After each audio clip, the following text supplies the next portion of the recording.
Bonjour à tous, il pleut mais nous sommes bien à Cannes. Bonjour Alexia. Bonjour Mathieu. Nous sommes bientôt arrivés au bout de ces émissions, plus que quelques jours du Festival de Cannes où tous les jours nous avons décrypté les films de la sélection officielle et la technique. Oui, c'est pas fini, il y a encore 2 jours de compétition devant nous. On compte aujourd'hui et pour parler aujourd'hui des films et de l'actualité du festival, nous avons avec nous à ma gauche Matteo Maestracci qui est Bonjour. Journaliste à France Info. Bonjour Matteo. Bonjour.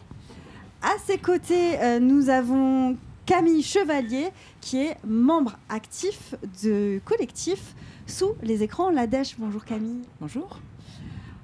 De l'autre côté de la table, nous avons Clément Pinto qui est monteur et surtout monteur d'un film qui est présenté en compétition ce soir, All We Imagine as Light, dont nous allons parler aujourd'hui. Bonjour. Et à ses côtés, Perrine Quenesson. Bonjour Perrine. Bonjour. Perrine, vous êtes journaliste pour le film français et cinématiseur et vous êtes également membre du comité de sélection de la Semaine de la Critique. C'est exactement ça. Bonjour. Bonjour. Et bien tout de suite on remonte les marches.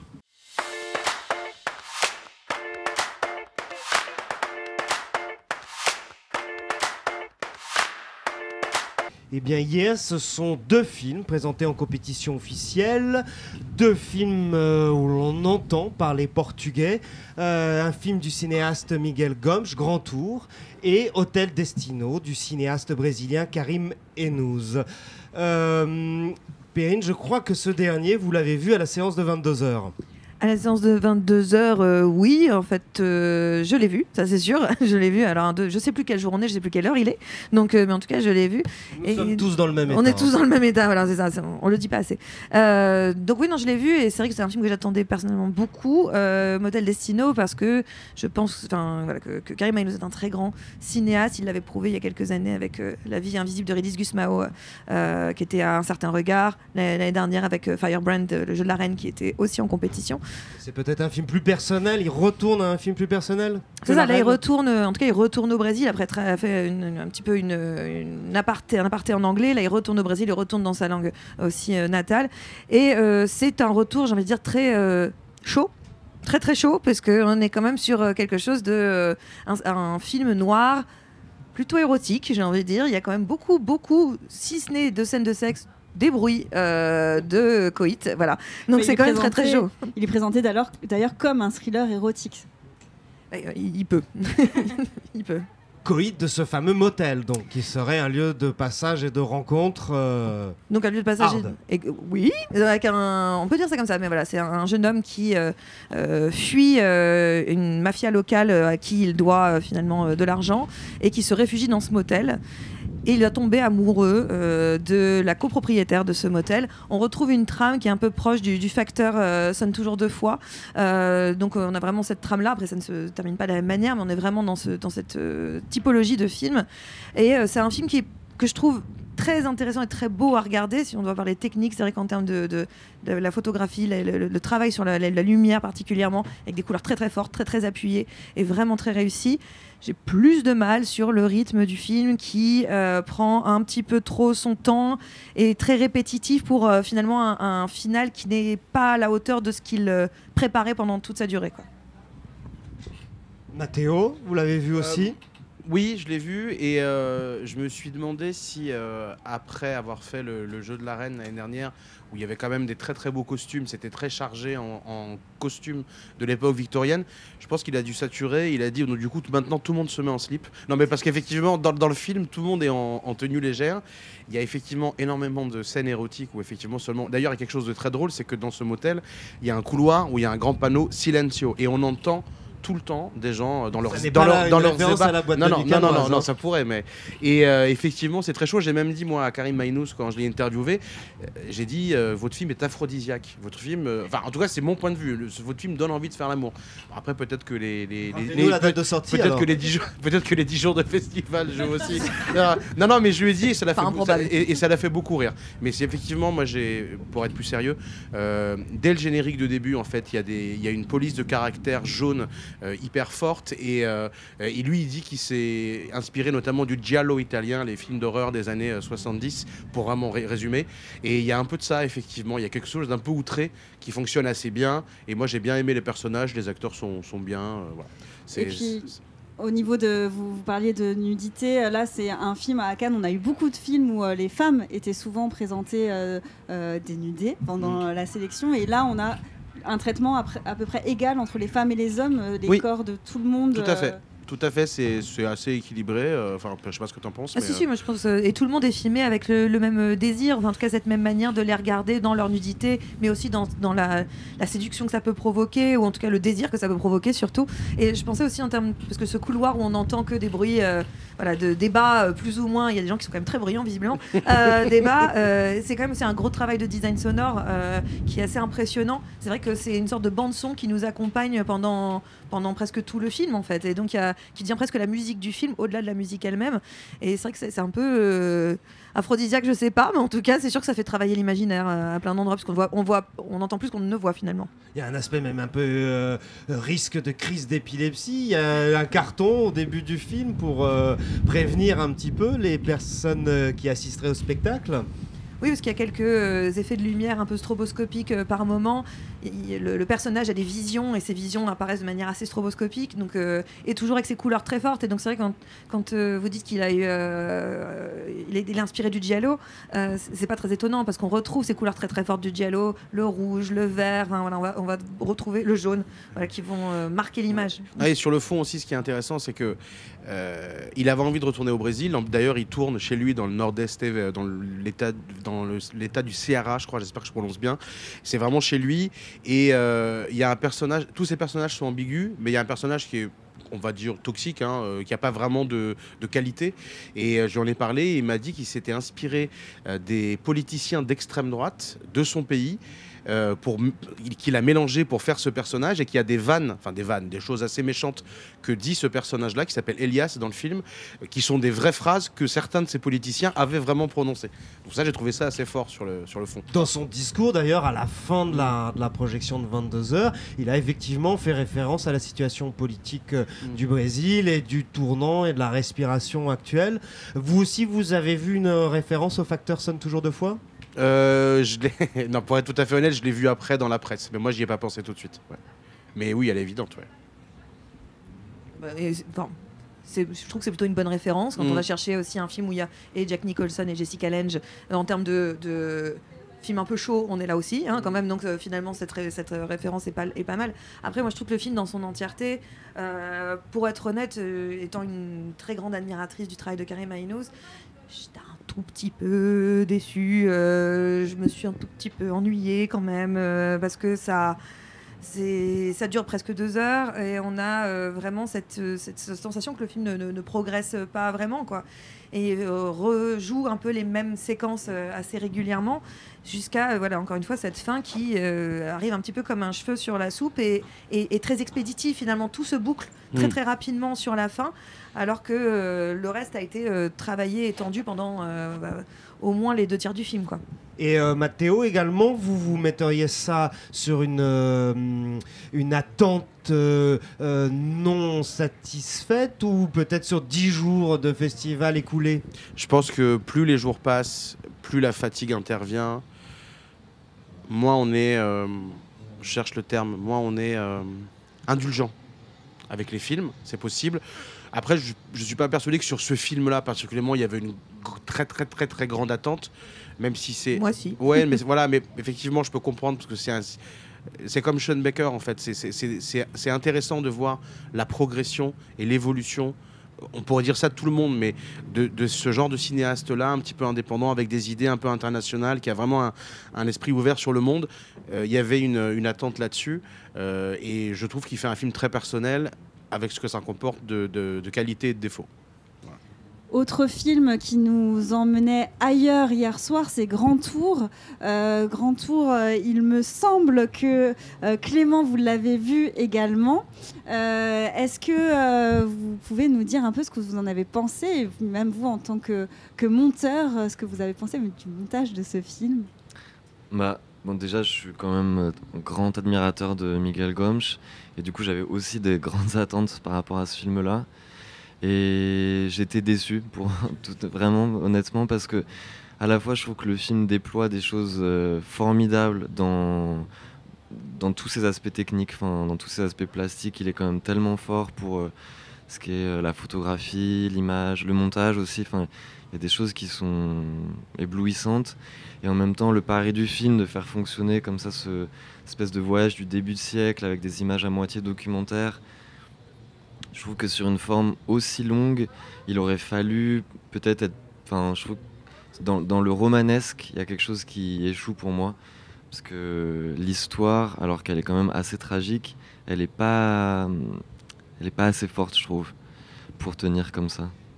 Mais est-ce que vous sentez que ce film rentre en résonance avec celui que vous avez monté et qu'on va découvrir ce soir? Peut-être dans le mélange réalisme onirique.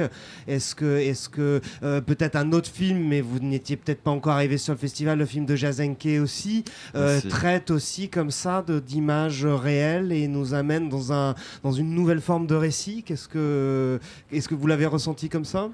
Peut-être moins pour Jazenke, parce que j'ai trouvé le film magnifique, mais je trouve qu'il est plus ailleurs. Mais Miguel Gomes, complètement, c'est vraiment, je trouve, la même famille que Payal Capadia. Elle adore aussi les films elle n'a pas vu, je crois, Grand Tour, mais elle adore les films de Miguel Gomes. Je crois que ça l'a beaucoup inspirée quand elle était elle-même étudiante à FTI.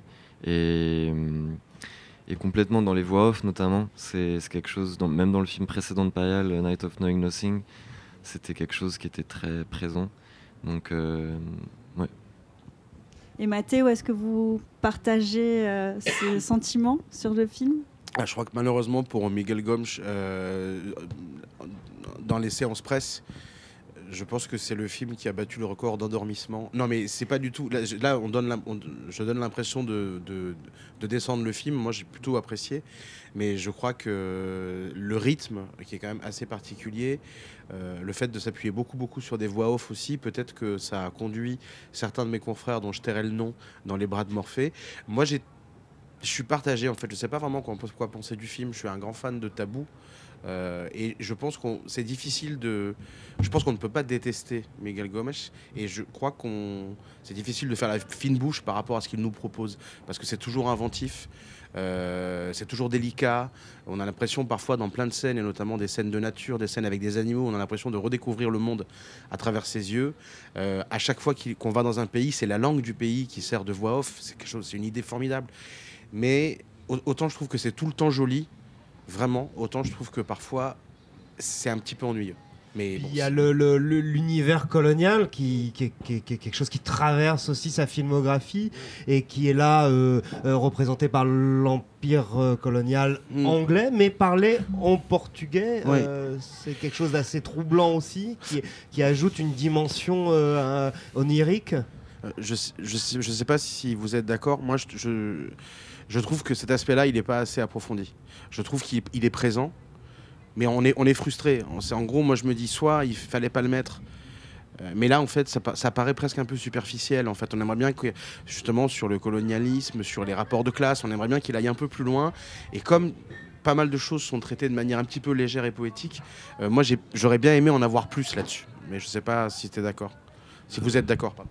Si, complètement. Je trouve que comme le film est construit presque comme un miroir de ces films-là, même, je sais pas, les films de Sternberg, où c'est comme si le film n'avait pas de recul sur ce qu'il montrait, notamment effectivement des rapports coloniaux. Et du coup, les personnages, il y a un personnage de Nyok qui est une jeune domestique. Elle est un peu sacrifiée dans le film parce que elle a un rôle, elle a le même rôle qu'elle aurait eu dans un film dans les années 30. Ça, c'est un peu dommage. Vous citiez Joseph von Sternberg, oui, parce que la photographie, effectivement, Ouais. est assez similaire. Hein. Certains plans font vraiment penser à ce cinéma américain des années 30-40. Et on pense aussi à Nathan, Oui, le voilà. dernier film du cinéaste, tout en voix off. Ouais, moi je pensais beaucoup à ce film-là. Et d'ailleurs, il ne démérite pas quand même, parce qu'il y a des plans qui sont sublimes dans le film de Miguel Gomes. Et effectivement, des inventions qui sont très belles, mais Mais notamment un ballet de mobylettes et de scooters. c'est hyper beau, le début est sublime, il y a des passages comme ça de couleurs au noir et blanc, mais qui sont très très beaux. C'est vraiment, je pense que ça vient plutôt effectivement du rythme, c'est là où ça pêche peut-être. Mais Rythme du film, mais on parlait aussi rythme du festival. S'il avait été présenté la première semaine, peut-être aurait-il reçu un autre accueil. Je sais pas. Après, c'est intéressant, ça, la question de la programmation. En fait, à chaque fois, on se dit que il y a une logique derrière, il y en a peut-être pas forcément tout le temps, il y a aussi en fonction de la disponibilité des équipes américaines. Donc je pense pas qu'il y ait... Mais c'est intéressant de voir que sur d'autres années, parfois la Palme d'Or était un film du début. Je crois que l'année où il y a eu Parasite, il a été montré le dernier jour. Ou peut-être que je dis une bêtise, mais voilà. Donc je pense que ça vraiment de mon point de vue, les jours où vous avez 3 films en compétition et que les 3 sont projetés ce jour-là et que dans les 3 vous en avez 2 qui font au moins 2h30. Après, encore une fois, mettre en avant la fatigue des journalistes, je pense que le grand public s'en fiche, on est là pour travailler. Mais je pense qu'effectivement, à un moment donné, ça joue dans la tête. Et puis on est peut-être moins concentré aussi, on est peut-être moins ouvert, quoi. Peut-être, c'est possible. Et est-ce qu'on peut dire 2 mots aussi sur le film de ce soir, puisque nous avons la chance de vous avoir avec nous, Clément. Est-ce que vous pouvez nous parler un petit peu de votre arrivée sur le projet ? Est-ce que c'est votre premier film avec la réalisatrice ? Alors je l'avais aidé sur son film précédent qui s'appelait Night of Knowing Nothing, où j'étais consultant, c'était pendant le Covid, du coup j'étais vraiment loin, et elle de Mumbai. Et on s'était rencontrés il y a plusieurs années, donc on avait comme ça un rapport en tout cas de confiance, d'amitié. Et sur ce film-là, il y a une première monteuse qui a travaillé. Moi j'ai travaillé sur un autre film, un autre montage à Paris. Il y a une première monteuse qui a travaillé pendant 1 mois ou 1 mois et demi à Mumbai, qui a prémonté la première partie du film. Et ensuite, quand ils ont fini le montage à Paris, et là je suis arrivé sur le projet, disons à la fin, on a monté 2 mois et demi, je sais plus, assez intensif. Et quand vous dites elle a monté une première version, c'est-à-dire que c'était comme un ours, ou c'était plus des séquences montées, ou... C'était quand même, la monteuse, elle s'appelle Jeanne Sarfati, elle avait quand même fait un vrai montage disons, le film est découpé en 2, il y a toute une partie dans Mumbai, elle avait travaillé sur ces scènes-là. Alors évidemment, par contre, quand on a repris le montage, tout a changé, parce que le film était très très long, du coup, quand les 2 parties étaient assemblées. Combien de temps ? Je crois presque 3 heures, quelque chose comme ça. Donc on a enlevé... Maintenant, elle fait moins de 2 heures. Ouais, un tout petit peu moins. Ça va faire du bien aux journalistes. Et Perrine, je vois que vous hochez beaucoup la tête. Est-ce que vous attendez ce film avec impatience ? Je l'attends et je l'ai même vu en fait. Donc en tant que comité de sélection de la semaine, comme c'est un 2e long métrage, on a eu l'occasion de le voir. Et c'est un film qu'on a excessivement aimé, qu'on désirait très fort, mais que l'officiel est arrivé. Ne le regardez pas, il n'y est pour rien. Non, c'est pas de sa faute. Mais l'officiel est arrivé et a proposé évidemment une place en compétition. Ça ne se refuse pas. Je suis hyper contente pour Payal Kapadia et son équipe, parce que c'est un film très très beau. Justement, moi, cette partie à Mumbai est sublime. On a l'impression d'être dans cette ville, de respirer avec cette ville qui est dense, qui est pleine. Et d'un seul coup, une autre partie que j'ai pas envie de dévoiler parce que c'est très beau si on se laisse surprendre. Donc, avec 2 personnages principaux, 2 femmes assez bouleversantes et extraordinaires. C'est, je pense, un très grand film avec une photographie absolument sublime. Donc, c'est un des beaux moments, je pense, de cette fin de festival. C'est le film de Payal Kapadia. Mais ça donne envie. Donc, ce soir à 22h, vous l'avez vu également ? Oui. C'est très bien, et je parlais tout à l'heure c'était hors antenne, on parlait de regard féminin sur des films. Depuis 2-3 ans, après le mouvement MeToo, il y a eu beaucoup de films qui ont été faits avec un point de vue féminin ou avec des personnages féminins forts. C'est évidemment quelque chose qu'il faut accompagner, qu'il faut soutenir, qu'il faut célébrer. Parfois, il peut arriver qu'il y ait des films qui fassent ça de manière un peu opportuniste. C'est rare, mais ça arrive. Là, on est dans l'exact inverse, c'est-à-dire qu'on a un film fait par une femme avec des personnages féminins extrêmement forts, 3 générations d'indiennes, et je trouve que le film a énormément de qualité, mais cette vertu-là, de nous donner ce quotidien-là dont on sait peu de choses, c'est hyper important et hyper intéressant. Clément, la partie post-production en France a duré combien de temps ? Elle a duré, je ne saurais pas dire ce qu'elle a duré vraiment jusqu'à il y a quelques jours, mais en tout, je dirais 3-4 mois, quelque chose comme ça. Vous aviez eu un scénario ? J'avais lu le scénario en fait au tout départ, même il y a très longtemps. En fait, Payal me l'avait envoyé. On avait échangé dessus pour essayer de voir si je pouvais intervenir déjà pour couper quelques scènes. Et du coup, ouais, j'avais lu le scénario il y a très longtemps. Elle a écrit très longtemps, très exigeante. Mais finalement, le montage, le film final est fidèle au film, même évidemment, comme avec des choses en moins. Mais la structure du film, elle n'a pas beaucoup changé. Eh bien, merci beaucoup. On a hâte de voir ça à 22h. Et puis, c'est l'heure de la parole à la CST.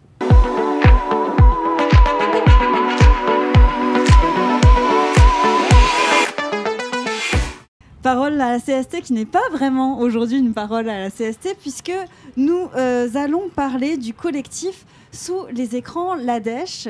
Alors, est-ce que, Camille, vous pouvez nous présenter un petit peu déjà votre travail et comment ce collectif s'est constitué et pourquoi ? Bien sûr. Le collectif est né suite à la réforme de l'assurance chômage de 2019 qui a été interrompue puisqu'il y a eu l'épisode Covid. Et la réforme est finalement passée en 2021. Et en fait, le collectif est né spécifiquement parce que la particularité des festivals de cinéma, parce que je rappelle, le collectif, c'est un collectif de travailleurs de festivals de cinéma. Donc, juste pour terminer là-dessus, c'est-à-dire régie copie, projection, oui, ça va, organisation, l'ensemble des métiers. L'ensemble des métiers, que ça aille. Ça commence même à la programmation, parce que les programmateurs font partie des équipes. Les programmateurs, et puis après toutes les équipes vraiment logistiques, d'organisation, les équipes qui accueillent les sélectionnés après, et puis sur place, effectivement, les régisseurs et les projectionnistes. Donc ça regroupe une diversité de métiers, mais c'est tous ces métiers qui permettent au festival de se tenir et d'exister. Et je ne sais plus ce que j'avais commencé à dire. Si, comment ça s'était constitué, et puis un petit peu sur quelle problématique se posait depuis la réforme. La réforme, elle nous impacte parce que la spécificité des festivals de cinéma, c'est que nous dépendons du régime général. Nous ne sommes pas intermittents, contrairement à ce que tout le monde pense. Votre travail l'est. Alors que la nature de nos métiers est intermittente, puisque les gens on enchaîne des contrats entre 2 à 4 mois en fonction de nos missions. Mais depuis 2003, la réforme de l'assurance chômage de l'époque, les festivals de cinéma ont été sortis du champ de l'intermittence et donc nous dépendons du régime général. Et la réforme qui est passée nous impacte grandement puisqu'il y a des nouveaux modes de calcul qui sont pris en compte désormais, où on prend à la fois la période travaillée, mais aussi la période chômée, ce qui a fait extrêmement baisser les taux d'indemnisation. Et au sein du collectif, on a fait une étude, on estime que les gens ont perdu entre 600 à 300 euros d'indemnité mensuelle. Moi, j'ai des collègues qui sont à 800 euros de chômage entre 2 missions. Et clairement... Parfois peut durer plusieurs mois. Oui, parce qu'en fait, quand on sort de 4 mois de contrat, vous en parliez, le rythme est assez intensif. et quand on est dans la partie organisation, d'autant plus, on ressort d'un festival quand même un peu rincé, il faut bien le dire. Et puis, il y a aussi une réalité, c'est que les contrats, il y en a pas, les festivals, il n'y en a pas tant que ça. Et même si nous, on estime qu'on est à peu près 3000 travailleurs à enchaîner différents festivals. Et si on prend le nombre de festivals, je vais me baser sur ce qui est les festivals subventionnés par le CNC, c'est à peu près 160 festivals. Mais tout le monde n'enchaîne pas 5 contrats par an. Et donc, effectivement, la période chômée, c'est comme pour les artistes, elle existe et elle est nécessaire par rapport au travail qui est fourni. Et dans un univers où peut-être aussi, alors pas tous les festivals, vous pouvez mettre tout le monde dans le même panier, mais la rémunération elle-même est déjà assez précaire par rapport à la somme de travail Tout à fait. faite. Mais c'est ça qui est intéressant, c'est qu'en fait, ça vient. En fait, il y a deux aspects. C'est-à-dire que la réforme, elle nous impacte énormément puisque, je le disais, l'indemnisation chômage est devenue peau de chagrin. Et là, clairement, c'est la survie de nos métiers qui est en jeu. Et j'irai même plus loin, c'est-à-dire qu'aujourd'hui, c'est nous qui sommes impactés, mais je pense que c'est l'affaire de tous, parce que c'est la filière entière qui va finir par être impactée si nous, on disparaît. Quand on connaît aujourd'hui la place des festivals dans l'écosystème cinématographique et l'importance qu'ils ont pris, et à parler d'ailleurs, parce qu'on a fait des prises de parole tout au long de l'année, quand on rencontre les professionnels, déjà tout le monde tombe de sa chaise en disant « Ah bon, vous n'êtes pas intermittent ?» Non, c'est bien le problème. Vous l'êtes, Clément, intermittent. Ouais, je suis intermittent. Et voilà, mais je pense qu'il y a tout le monde est assez conscient quand on parle avec des distributeurs, des vendeurs, des producteurs que, mais oui, les festivals aujourd'hui, c'est vraiment un maillon essentiel de la chaîne cinématographique. Et au-delà même, je pense aussi des territoires, parce que tous les territoires ont des festivals, donc ça participe aussi à une attractivité et à une économie au-delà du cinéma. Et, enfin, je veux dire que je suis particulièrement sensible à ce collectif de Sous les écrans la Dèche, parce que déjà à l'ouverture de la semaine, on était très contents, il y avait pu y avoir une prise de parole et ça c'était vraiment important. Mais je le dis aussi en tant que journaliste pigiste, qui est un métier très précaire par ailleurs aussi, puisqu'on marche au contrat, il n'y a pas d'indemnité entre-temps, on est au régime général aussi. Il n'y a pas de... On n'est pas dans un... Voilà. J'ai beau travailler autant d'heures, si d'un seul coup j'ai une période de carence pour X ou Y raison, on travaille pas, c'est pas toujours fixe, c'est le principe. Ça derrière c'est je me débrouille toute seule, donc c'est pour ça que je trouve que je suis très sensible à ce combat-là. Je pense qu'on est plusieurs à devoir s'allier là-dedans, et puis d'autant plus que maintenant je suis en programmation d'un festival.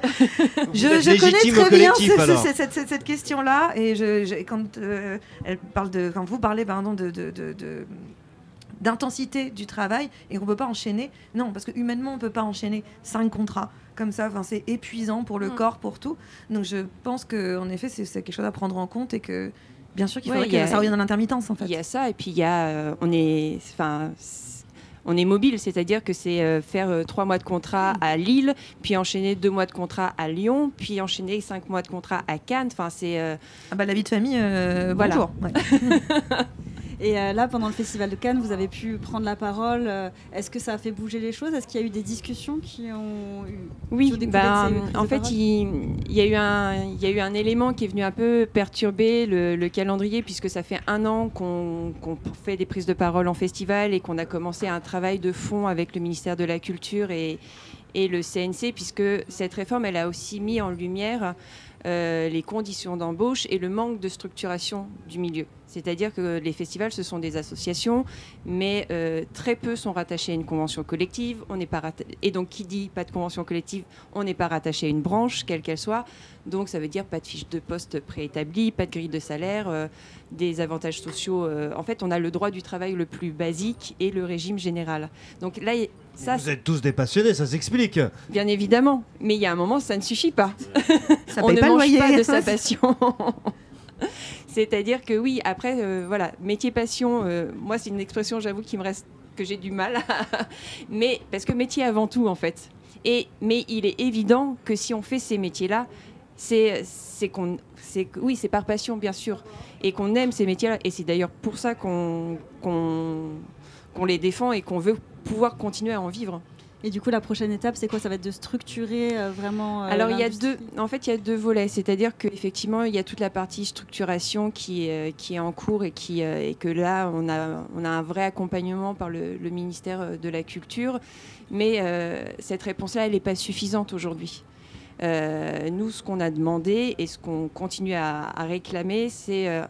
en fait, la partie branche et convention collective, ça va améliorer le cadre de l'embauche. Mais ça ne répond en rien à quand on ne travaille pas, à la partie indemnisation chômage. Et c'est pour ça qu'on avait publié un communiqué d'appel à la grève en tout début de festival, ce qui nous a permis d'être reçus très très très vite au ministère. Et, Ministère du Travail ou de la Culture ? De la culture, dans un premier temps, et suite à un deuxième communiqué, cette fois du Festival de Cannes et des sections parallèles en soutien, et d'autres instances comme Carrefour des Festivals, qui est une association de festivals de cinéma, et après de syndicats, la CFDT, la CGT, on a fini par obtenir tous ensemble un rendez-vous avec donc, nos tutelles, CNC et ministère de la Culture, mais aussi le ministère du Travail, puisque c'est lui qui est concerné. Et pour justement avancer sur cette partie-là, essentiellement, qui est notre première demande aujourd'hui, de pouvoir changer de régime et de récupérer le régime de l'intermittence. C'est votre principale revendication ? Aujourd'hui, là, actuellement, oui. Il y en a d'autres ? Pour l'instant, c'est celle-ci. Après, le travail sur la branche et sur la convention collective, ça va demander plusieurs mois. Mais là, il y a une vraie urgence. Et il y a d'autant plus une urgence qu'au 1er juillet, donc c'est encore beaucoup plus tôt que ça, 1er juillet, il y a un nouveau décret qui a été annoncé en avril dernier par le gouvernement, qui est donc un nouveau décret sur la réforme de l'assurance chômage, et qui dit décret dit que ça va être applicable dès le 1er juillet. Qui va venir encore défaire le régime général et durcir les règles d'indemnisation. Et là, clairement, c'est dramatique. Enfin, là, on est tous ensemble à Cannes. Je ne sais pas ce que va être Cannes 2025. Enfin, vraiment. Il faut avoir conscience de ça, c'est-à-dire que même pour la ville, les industries culturelles sont aussi le rayonnement de la France, bien son sûr. Tourisme. Et il est évident que et c'est déjà le cas en fait, si on peut plus vivre de ces métiers-là, mais oui, on va déserter la filière, et la filière, elle va perdre en compétences. Et là, ça va être dramatique. Vous êtes soutenu par le festival ? Oui. Et sans être trop technique, c'est autoriser les festivals à engager des intermittents. En fait, pour résumer, ce serait ça ? Oui, en fait, c'est là le sujet est effectivement, comme vous le dites, extrêmement technique. Histoire de code APE, je ne sais quoi. Effectivement, pour pouvoir bénéficier du régime de l'intermittence, il faut dépendre d'une branche et d'une convention collective. Et c'est la réponse pour l'instant que le ministère de la Culture nous fait en disant la procédure, c'est ça. Le raccordement à la branche, la convention collective, et après, on peut ajouter des métiers dans l'annexe 8 de l'intermittence. Mais pour vous, il y a une urgence. Et nous, on demande à passer dans l'autre sens. On dit non, il faut d'abord traiter l'urgence, parce qu'au 1er juillet, ça va être catastrophique, et ça l'est déjà, en fait. Et après, on pourra travailler sereinement. Et donc là, ce qu'on demande, c'est vraiment une mesure d'urgence transitoire qui permettrait au moins de nous sécuriser le temps qu'on travaille à ce raccordement à la branche. Merci beaucoup Camille pour toutes ces précisions. Avec et plaisir. On espère que les discussions aboutiront Nous rapidement. aussi. Et tout de suite, c'est l'heure de la petite interview.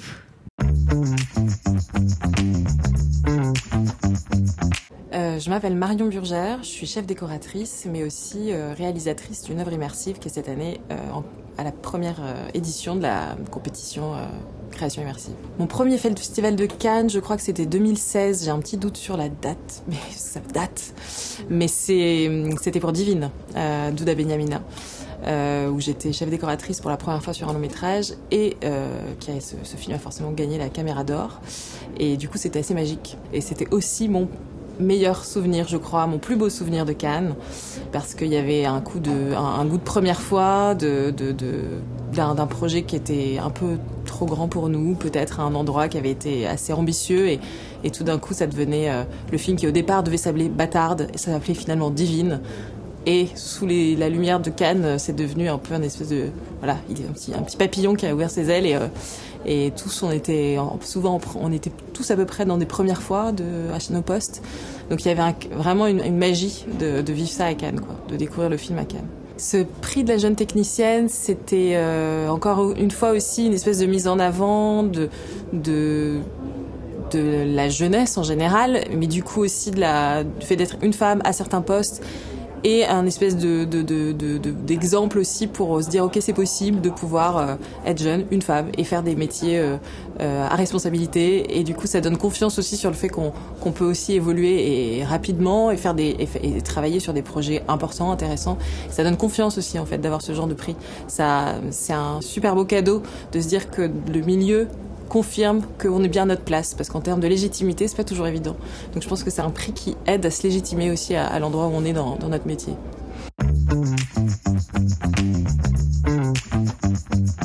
Et bien ce soir sur les marches,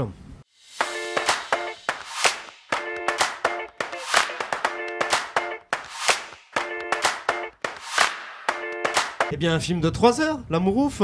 Oui, ça va faire plaisir à Matteo Maestrach qui est avec nous ce soir. Mais je l'ai vu. Mais qu'il a déjà vu, donc tout va bien. Ça passe très vite. Non, ça passe vite. C'est pas un trop long film de 3 heures. Eh bien, du coup, on a hâte puisqu'il va passer tout à l'heure.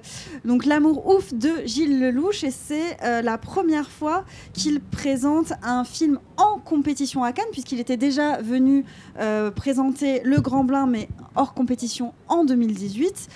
Aujourd'hui, il nous présente donc ce film qui va parler d'une histoire d'amour dans les années 80, une histoire d'amour entre Jackie et Clotaire, qui vont faire face à, comme le nom l'indique, un amour fou que rien ne semble séparer. On verra, on en saura plus tout à l'heure. Le scénario a été coécrit avec Audrey Diwan et avec Ahmed Hamidi. On a côté technique, on retrouve des chefs de poste qui avaient déjà travaillé avec Claude Lellouche sur Le Grand Bain, notamment au montage Simon Jacquet, qui avait travaillé donc déjà pas première collaboration avec Lellouche, et puis ensuite Laurent Tanguy, qui est le directeur de la photographie du film, qui avait également collaboré pour un film qui était en compétition l'année dernière. Il s'agissait du film L'amour et les forêts de Valérie Donzelli. Et puis ensuite, un film dont nous avons déjà un peu parlé, n'est-ce pas Clément? All We Imagine As Light, c'est la séance de 22 heures. C'est un portrait, donc on l'a dit, de femme. On peut citer son chef opérateur, Ranabir Das, signe donc les images de ce film. Je profite de votre présence si vous voulez citer d'autres membres de l'équipe technique. Oui, Roman Ozanne, qui est le mixeur, qui avait déjà travaillé sur le film précédent de Payal, et Olivier Voisin, qui est le monteur son, et Benjamin Sylvestre aussi, qui est l'ingénieur du son, mais qui a beaucoup aidé pour la post-production aussi. Voilà, toute la partie française, on imagine, voilà. Une partie de tournage plus indienne. Oui, avec une immense équipe, et dont je ne connais pas les noms. Je les ai rencontrés hier, mais voilà, surtout Rana Birdas, qui est un élément essentiel. Enfin, il a même travaillé au montage du film aussi, donc je pense le film lui doit beaucoup. Très bien, mais nous allons découvrir ça ce soir, les découvrir aussi, ils seront là, et on vous dit à demain. On vous dit à demain et on vous laisse comme tous les jours avec le témoignage des membres de la CST. Et merci à vous.